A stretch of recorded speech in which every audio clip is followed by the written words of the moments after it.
Hello, it's good to see you guys again. Most of you are sort of awake. I did not have to prompt you too hard for that. Anyway, thank you. We're doing the last two sections in this chapter. We're going to finish up talking about similar triangles, looking at their different parts, and then we're going to go into similarity transformations. So we're going to pull in what transformations were. We talked about those a little bit early in the beginning of the year. We're going to refresh ourselves this time with similarity ones. Let's start with our parts of triangles. So way back when we started first talking about triangles, we had different segments that were in triangles. We had altitudes, we had angle bisectors, we had medians, and we had perpendicular bisectors. So we had a whole bunch of different special segments. Each of these special segments do things inside similar triangles. So let's talk about what the altitudes do first. If we know two triangles are similar, then we can say that the length of the corresponding altitudes are proportional to the lengths of corresponding sides. Okay, let's first remind ourselves what the altitudes were. Altitudes are segments that go from a vertex to the opposite side and hit that side at a 90-degree angle. So I have two triangles and I'm going to see some altitudes happening. What this means is that if I take any other pair of sides of the triangle that are corresponding, say this side, and it corresponds to this side, these are all going to create fractions that are equal. That means that they're in proportion. So I'm going to have some equal fractions going on, and I can either write the altitudes in a fraction equal to the corresponding sides in a fraction, or I can set the altitude and the side in a fraction. So I can do stuff like this. Either one of these two ways of writing it will completely work as long as you observe the order in which you're writing things. So if you're going to make a fraction of the altitudes, decide which triangle is being written on the top and which triangle is being written on the bottom.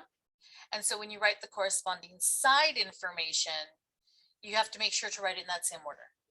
If you're going to mix your fractions, make sure that in one fraction is all the information about the same triangle.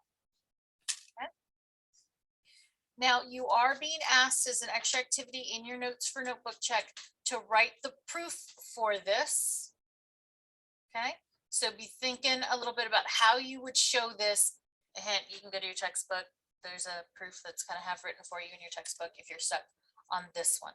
Okay, so I'm going to highlight this in red to remind myself that this is the one that we're going to want to write the proof for. Now, this same idea that we have here at altitudes happens across all the other different types of segments in triangles.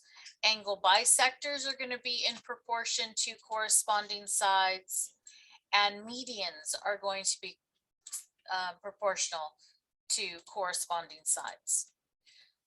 Remember that angle bisectors are segments that cut a corner into two equal pieces, and medians are segments that go from a corner of the triangle to the midpoint of one of the sides of the triangle. Okay. Let's use that here to find the value of these of x. So we're told in this particular example that triangle ABC is similar to triangle FDG. Okay, so this big triangle on the left, similar to this big triangle on the right. And I know that A and F are corresponding. I know that B and D are corresponding. Okay, so that gives me some information. Let me highlight first the segment that I've got going on. As I look at this, I see the segment goes from the vertex to the other side, doesn't hit it at 90, it's not an altitude. It doesn't cut it into congruent pieces, it's not a median. It does split the corner into two equal pieces. Hi guys, I'm getting a little distracted over there in the far corner with the conversation. Can you please wait a little bit till later? Thank you very much. So these are angle bisectors. according to my theorem up here, it's going to do the angle bisectors and the corresponding sides in a proportion. Okay, so I'm going to write fraction equal fraction. I've got the angle bisectors in one fraction, and then I'm going to do the corresponding sides in the other fraction. And this side from green to pink is given to me, and on the other triangle, the side going from green to pink is given to me. I'm going to write the left triangle information on the top, and I'm going to write the right-hand triangle information on the bottom. I'm just matching up my colors because the colors was where I did all my hard thinking. And now this is a cross multiply and solve kind of thing. Okay, which should now feel very, very comfortable and very, very easy for you. I'm just going to real quick do a quick calculation here, and it looks like that x equals 10. You'll want to do all that work out. This is just a repeat from 7-1, so I feel really comfortable that you guys can do this. I'll leave for the replay on YouTube, I'll leave a card somewhere so that way you can see how to do that. Questions?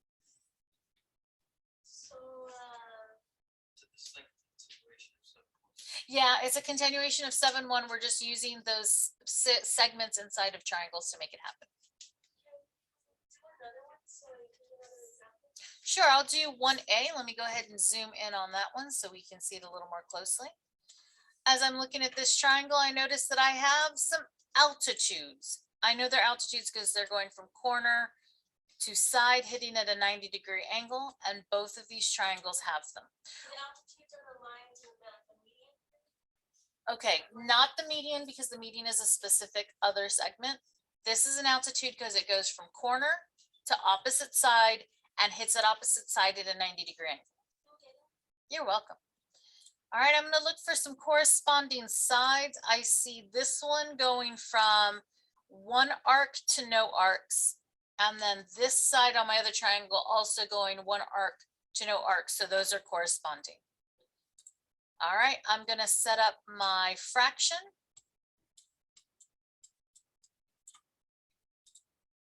And I'm going to put the altitude information on one fraction, and I'm going to put the corresponding side information on the other fraction. All right, left hand triangle goes on top because that seems like a good thing to do. What am I doing? Hang on. Let me clean this up. So the yellow is the altitude and the blue is the corresponding side? That's just the color that I chose for this one. You do not have to use those colors if you don't want to. But yes, as that's the choice that I made.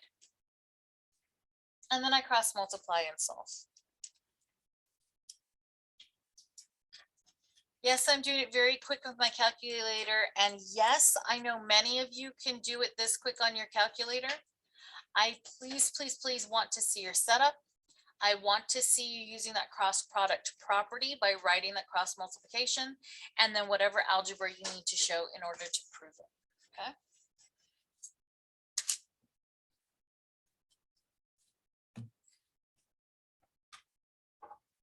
All right. So this is just a repeat from 7-1. Our last theorem again deals with angle bisectors, but this time it's not in two triangles. It's what happens when I have an angle bisector in a single triangle. And what it says is that the angle bisector in a single triangle is going to cut the opposite side into segments, which are proportional to the lengths of the other sides. So if you notice this color coordination that I've got going on here, this red is matched with this red in a fraction. And this blue is matched with this blue in a fraction. And those fractions are equal. And so if I need to set up a proportion to solve, it's going to look something like that. Okay, let's use that idea here in example 3 to calculate the value of x. All right, I'm going to highlight the different pieces. Here's my angle bisector right here coming off of R. Notice how it cuts R into 2 equal pieces, and it cuts this here at T. All right, so I have one side of the angle bisector. That's going to be in a fraction. And then I have the other side of the angle bisector. That's going to be in a fraction. Let me zoom in more closely on this triangle because I need to figure out what the length is between S and T. I know the entire length of that side from Q to S is 18. And I know this little piece from Q to T is X. So what would I do to figure out going from T to S?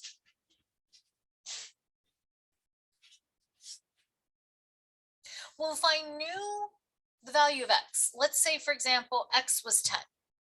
If I told you X was 10, what would you tell me was the length of TS? 8. How did you do that? Yeah, you subtracted 10 from 18. And so I can write that out as that's what I need to do to figure out what the measure of TS is. I'm going to take 18 and I'm going to subtract off this piece that's here in red, which is right now, I don't know the measure. So this is going to be the length of TS. Let me zoom out just a little bit so I can wrap my stuff over here. All right, we're going to write our 2 fractions because we were told that these are going to be in proportion. And I'm going to write the blue information on the left and the red information on the right. Note, it does not matter which side you write these on. This just seems convenient to me. Okay, I'm going to put the side that's being intersected on the top for no other reason than that just seems like a good thing to do today. And then the side information on the bottom. And yes, ma'am.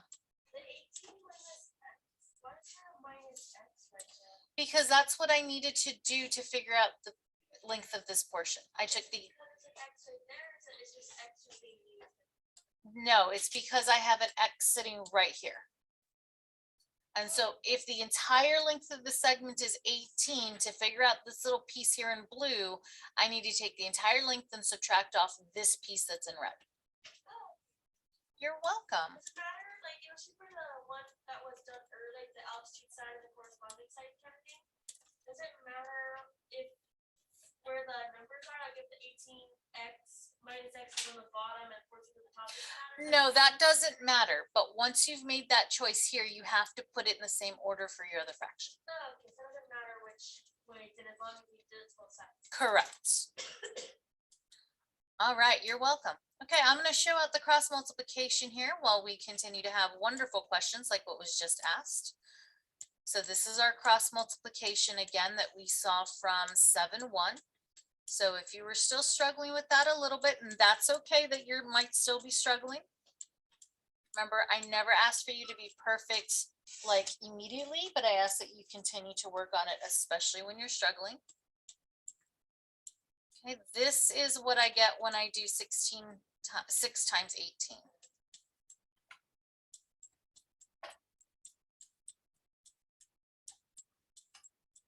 Okay, I'm going to add 6x to both sides. So I'm going to end up with 108 equals 20x. And x is whatever I get when I take 108 and divide it by 20. Which, so for the cross multiplication, you did a 18 minus X times the 6, but you also did 14 times the X, so there's one number there, you just did 14X. correct. Okay. Okay, so far so good? Yee. Yeah, and this really is just 7-1 over and over and over and over and over again. We're just giving you different situations in which you can create these proportions. All right, last section for the chapter. Let's look at some similarity transformations. We have to remind ourselves first what a transformation is. A transformation is some sort of change in a shape. we call the original shape the pre-image. And we call the new shape that gets created the image. Okay, so the pre-image is where you start, the image is where you end up, and the transformation is the change that happens along the way. Now, when we first studied transformations, and again, I'll link a card somewhere for you on the YouTube replay. When we were talking about transformations, we talked about 3 to start with, and these were congruence transformations. We had the slide, which we called translation. We had the flip, which we called reflection, and then we had the spin, which we called rotation. This is 7-6. No problem. Those transformations are called congruence transformations because when we looked at the shape that we got at the end, the image, we noticed that it was the same size and the same shape that we had when we started. This transformation, called the dilation is a transformation that's going to preserve the shape. You're not going to turn a triangle into a circle, but it's not going to preserve size. The image will be either bigger or smaller than the original pre-image you started with. This kind of transformation is called a similarity transformation because the shapes that we get, the pre-image and the image, will be similar rather than congruent. Dilations are always performed with respect to some fixed point, usually the origin of our graph paper, and that's called the center of dilation. And just like similar shapes had a scale factor that told us how big or small the other shape that we were looking at is, it was kind of like the proportionality between these two shapes. The scale factor of a dilation describes the extent at which you made your dilation, how much bigger, how much smaller. It's the ratio of the length on an image to the corresponding length on the pre-image. So it always goes image over pre-image. We typically use the letter K to represent this. So from here forward, we're going to try to reserve the letter K for when we're talking about scale factors in a dilation. And we can decide whether or not this dilation is going to be one that makes the shape grow or one that makes the shape shrink based purely off of the value of this scale factor. If a scale factor is bigger than 1, we're going to have an enlargement. That means that the pre-image is small and the image is big. It got bigger through the dilation. If that scale factor is between 0 and 1, that means some sort of positive fraction, it's going to create a reduction. So our image is now bigger than our pre-image, excuse me, our image is going to be smaller than our pre-image. So we're starting with something big, we're making it smaller on a reduction. All right, let's try to identify what we're looking at. So we either have an enlargement or a reduction, and we're trying to figure out which one it is, and we're going from A to B. Okay, as I look at this shape here, it looks like A is the blue shape and B is the small shape. So the blue is the pre-image and the green is the image. So we're starting from big and going to small. Is this an enlargement or a reduction?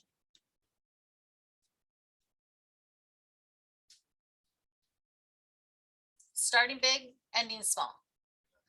Reduction. Yep, so I'm just going to color the shape, this little space in blue here, just to speed things up.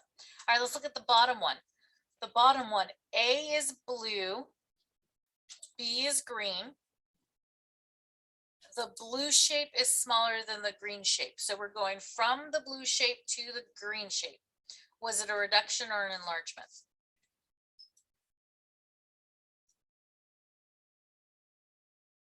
We started small, we got big. Yep. Now we need to find the scale factor. All right, so the scale factor was a fraction made up of the value of our pre-image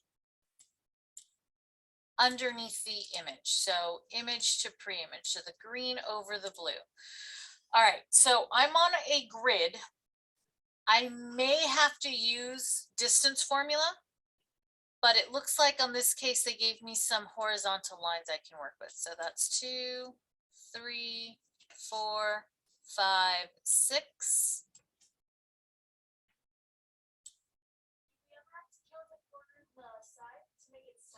No. Does scale factor of 1 mean the size doesn't change? That is a fantastic question that just popped up in my chat. And you're absolutely correct in that when we have a scale factor of 1, since we're multiplying everything by 1, the size doesn't change. So scale factor of 1 doesn't change anything. Okay, so there's 1, 2, 3.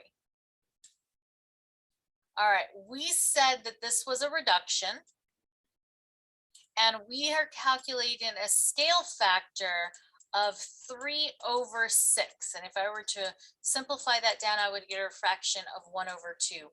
Is this fraction somewhere between 0 and 1? Yeah, I'm getting some nods from live studio audience. So that fits with what we need our scale factor to be a reduction up here in my concept summary. All right, so that means that this one, since we said it was an enlargement, our scale factor, that fraction should be bigger than 1. All right, I'm going to put my image on top, my pre-image information on the bottom, and I'm going to see what happens. All right, this one, this side looks like it's going to be easy for me to read. So there's 1, 2, 3, 4. Now remember, when we're working on grids like this, if you can't find sides that are easy to count the way I have, you're welcome to use distance formula to calculate distance between any 2 points. Yes, ma'am. On the top one, the number 3. Mhm. Why is it 3 if the little triangle there has 4? So it's 3 because I'm going to start here, and then I'm going to move 1, 2, 3. You're welcome. All right, looking at this scale factor, I can't reduce it any further. I can't make those numbers smaller because 4 and 3 don't share any common factors. So that's as far as I can go. Is this number, this fraction, bigger than 1? Is 4/3 bigger than 1? I've got some nods. It is, because that numerator is bigger than the denominator, and that means it's larger than 1.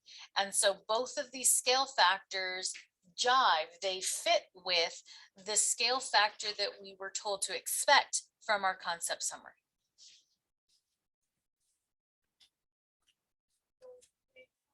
Yes, ma'am. Another question. Mm-hmm. So what do you do the thing where, like, a little green triangle, you did the little jumps? Yep. Do you do that for all the experiments? I did the little hops because those sides lined up beautifully with my grid, and it was very easy for me to just count to figure out how long the sides were. Okay. You're welcome. Here, because on that one, it shows it like that, but on the bottom it shows exactly 4, and there was one of 3, and it shows 3 on the thing. Was the hops done there as well? The hops was just a method to help me keep track of my counting. And that's all it is. So you use whatever method works best for you. Okay, and I'm counting because this one lied on the horizontal, which matched up nicely with my grid. This one is on the vertical, again matches up nicely with my grid. So it's very convenient for me to just count. You are welcome to have used one of these diagonals, but you cannot just count along the diagonal on a grid. You'd have to use the distance formula. Okay, thank you. You're welcome. To verify similarity after dilation, they want us to graph the original figure and its dilated image. I strongly urge you guys, use some colors in this section. Okay, so grab some graph paper, grab some, whether it's colored pencils or colored highlighters or different colored pens.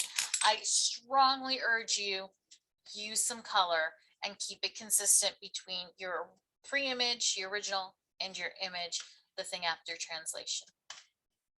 To verify that it is a similarity transformation, you have to check to see if you have that proportionality kept. So you want to check for proportions. So lots of distance formula on this one. All right, let's review how to do this one real quick. I'm going to do the original in green. All right, the original is -6, -3, 1, 2, 3. There's A, and then B is 3, 3. 1, 2, 3. Here's B, and C is 3, -3, right here. Okay, this one's going to be hard for me to connect the sides because I don't have a straight edge on my mouse. So this is going to be very ugly, YOLO. Ooh, I found a side that's on a straight. Did you see it? And I have another side that's on a horizontal. So these would be really easy for me to get distances information. I don't have to use distance formula on this one. Oh, that's good news. Okay, now in blue, I'm going to do the image. So -4, -2, and 2, 2,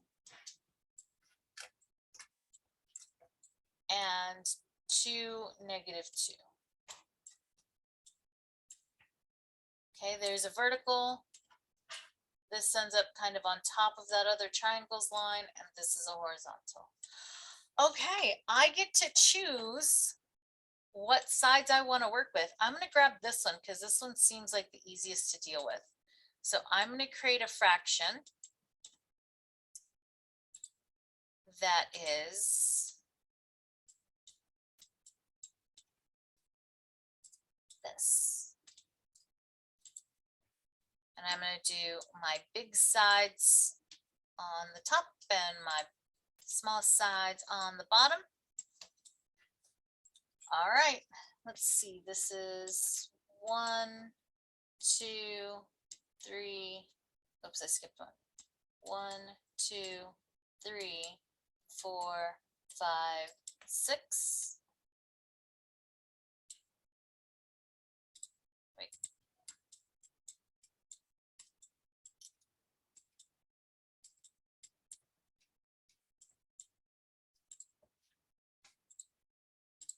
Okay, now I'm going to, hello, black screen.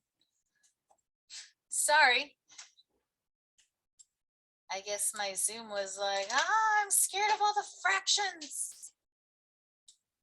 Don't be scared, computer. It's okay. All right, now I'm going to compare it to this side. 1, 2, 3, 4. All right, both of these are divisible by 2. So I'm going to divide both by 2. My numerator is a 3. My denominator is a 2. All right, I'm going to do the same thing, but now I'm going to do it with the horizontal sides. So 1, 2, 3, 4, 5, 6, 7, 8, 9. And 1, 2, 3, 4, 5, 6. So I have 9/6. Both of these divisible by 3. 9 divided by 3 is 3. 6 divided by 3 is 2. So far, so good. Now I have to use distance formula. I have to use distance formula because these are not on a vertical or a horizontal. They're on a diagonal. So I'm going to use the text feature here because no, I'm not going to use the text feature. How do I know what to divide by? It's always, for similarity transformations, it's always image, image over pre-image. But it's like divided by 2 divided by 3. How do you know which one's divided? So for here, I look at these two numbers and I think back to my multiplication tables. What numbers do I have in common between the two of these through multiplication? I know, just because my mother forced me to memorize them, that 6 I can get to by 2 times 3. And I know, because again, my mother forced me to memorize these, that I can get to 4 as 2 times 2. Since 6 has a 2 and a 4 has a 2 in its factor list, then I can divide both of them by 2. And I did the same thing with 9 and 6. All right, we're going to grab distance formula. Let's do, I guess, the distance of x, y. Doesn't matter which one we do first. Okay. Here's the x's subtracted and squaring. And here's the y's subtracted and squaring. Okay, remember this horrible distance formula thing? Yep. All right, that's -6 squared. And that's -4 squared.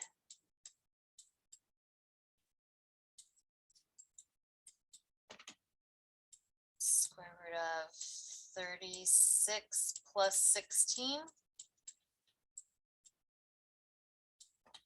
I don't know what 36 plus 16 is. Go to my calculator.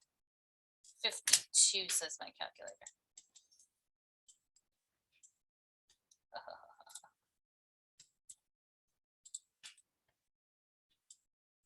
Square root 52. Okay. I'm going to do the same thing for A and B, but I'm going to do it way over here because I've run out of room. So I'm going to find the distance of AB, and again, I'm going to use my distance formula. We'll come back and we'll grab the distance of XY here in a second. All right, so I'm just going to use the distance formula again. I'm going to subtract the X coordinates from A and B, and then I'm going to subtract the Y coordinates from A and B.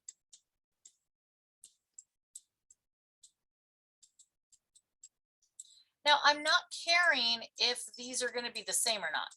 That's really not what we care about right this very second. What we want is just some numbers we can work with.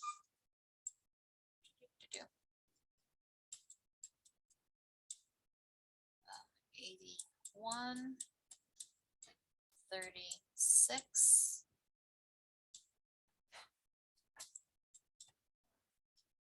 81 plus 36. My calculator says is 117. Okay. We want to set up this scale factor the same way we did these. The green on top, the blue on bottom. We need to figure out which thing we colored green and which thing we colored blue. Okay, I'm going to zoom out so we can see. Looks like it was the XYZ that we did in blue and the ABC that we did in green. Okay, so the ABC information on top, the XYZ information on the bottom. And I have no idea if that's anything like the 3/2. So let's go to some decimals and see if we can get something close. 3 divided by 2 as a decimal is 1.5. All right, so let's do this as a decimal. So I'm going to do square root of 117, which my calculator gives me as rounded 10.82. And square root of 55, my calculator gives me as 7.21 rounded. And now I'm going to divide those. And I hope that I get something close to 1.5. My calculator tells me that it's 1.501. It's close enough, especially since I rounded right here when I was dealing with the square roots, I was rounding. So this is a similarity transformation. And that's what we were asked to do, to verify. It's a similarity transformation because the scale factors on all three of the sides of my shape are all the same value, or close enough within tolerance. Questions? Yes. Yes, ma'am. 10 times 82. It's not a times, it's a decimal. 82 and the 7.21. That's divided by each other and you get the 1.501. Yes, I did 10.82 divided by 7.21, and that gave me 1.50.